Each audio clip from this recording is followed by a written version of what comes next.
Luke 17:33 says this, "Whoever tries to keep his life safe will lose it, and the man who is prepared to lose his life will preserve it." You can protect your life or pursue it. Max Lucado says the wisest people are not the ones with the most years in their lives, but the most life in their years. I read a book called Tuesdays with Morrie. It's about an old man, a young man, and life's greatest lesson. I've lent the book out several times, and after a certain length of time, I ask for it back, knowing full well it will be returned to me uncompleted.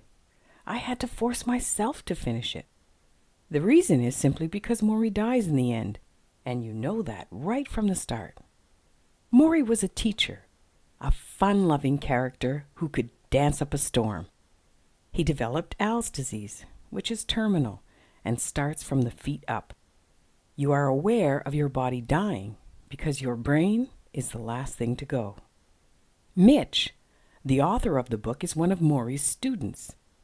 They talk about family, emotions, fear of aging, money, love, marriage, culture, forgiveness, and more. But life's greatest lesson is to live. Morrie chooses to live his death. He waives the rite of embarrassment and allows himself only a few minutes in the morning for a pity party, and then on with life. Life is an adventure, and death is a part of it. We make our own path in life. It's a rocky path through the wilderness for everyone, but it's best to face death as early as possible. We are all on death row. Ordinary people die ordinary deaths. I've heard it said that death is a spiritual experience with mystery. It's the not knowing for some, and for others, it's the not knowing for sure what to expect when it happens. We left the womb not knowing what to expect, and we'll leave this world not knowing exactly what heaven is going to be like either. Illness and disease can frustrate us to the point where we may say, "I don't want to live." But what we're really saying is, "I don't want to live this life." And when we finally let go, God will meet us in eternal life. Remember, the ultimate happy ending is never ending.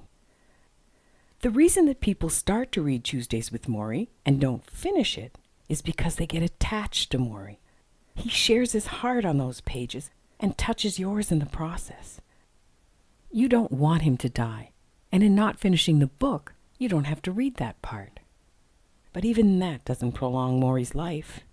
You've only missed saying goodbye, or I could say, till we meet again. Make up your mind to face death. It happens to us all. So look it square in the eye and say, "I have paradise to look forward to." It's an all-expense paid trip, no passport, and no shots required. I don't mean to offend anybody when I say this, so please understand, this is only my way of thinking about park benches and graveyards. I realize that graveyards are also called memorial parks. So in that light, I know that many people sit to remember, but I have encouraged myself with this thought on those benches.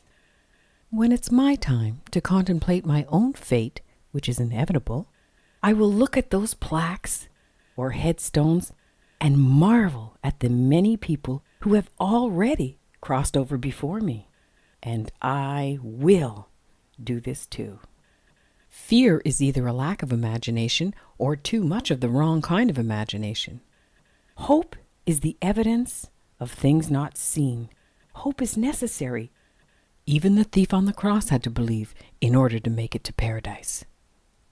Having faced death, you can make the decision to live while you still can, because yes, we are all going to die, and we are all on death row as we speak. But the question now is life. Life is a journey, long for some and short for others. Live each day to the fullest. Love each other along the way. So when you come to your final journey here, you'll be ready for the most wonderful journey of all. This is Lynda Lewis reminding you that the only thing that separates us from a loved one who's gone on before us is time.